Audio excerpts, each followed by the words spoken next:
ప్రతి ఒక్క సోదరికి ఈరోజు జరిగిన నష్టం సామాన్యమైంది కాదు. ఎందుకంటే తెలుగు పత్రికా రంగంలో, తెలుగు ప్రసార మాధ్యమాల్లో ఒక విప్లవాత్మకమైన మార్పుకు బీజం వేసిన మహానుభావుడు గౌరవనీయులు శ్రీ చెరుకూరి రామోజీరావు గారు.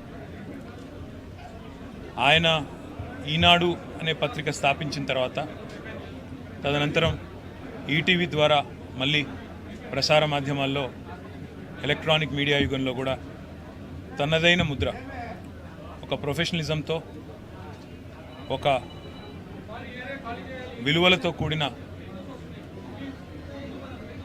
జర్నలిజానికి గుర్తుగా రామోజీరావు గారు చిరకాలం నిలిచిపోతారు.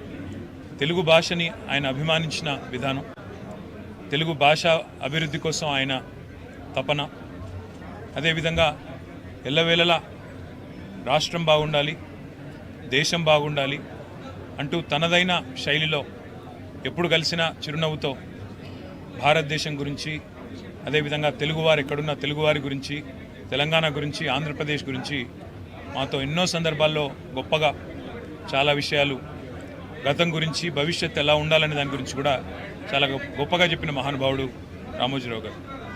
ఎన్నో సందర్భాలలో ఇదే ఫిలిం సిటీలో వారిని కలుసుకునే అవకాశం లభించింది.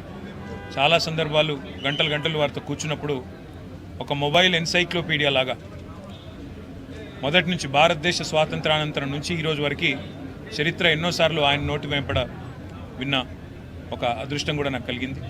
వాళ్ళ ఆయన లేని లోటు నిజంగా కూడా తెలుగు పత్రికా రంగానికే కాదు, ప్రపంచవ్యాప్తంగా ఉన్న తెలుగు వారందరికీ కూడా ఇది తీరని లోటు. ఒక యూనివర్సల్ స్టూడియో స్థాయిలో ఇవాళ రామోజీ ఫిలిం సిటీని నిర్మించాలనే సంకల్పం ఏదైతే ఉందో, విజన్ ఏదైతే ఉందో, అది నిజంగా ఒక విజనరీకి మాత్రమే సాధ్యం. ఆ విజనరీ రామోజీరావు గారు. ఆయన ఇవాళ భౌతికంగా మన మధ్య లేకపోయినా ఆయన జ్ఞాపకాలు, ఆయన ఆశయాలు, ఆయన యొక్క ఆలోచనలు తప్పకుండా భవిష్యత్తులో కూడా మనందరికీ స్ఫూర్తినిస్తూనే ఉంటాయి.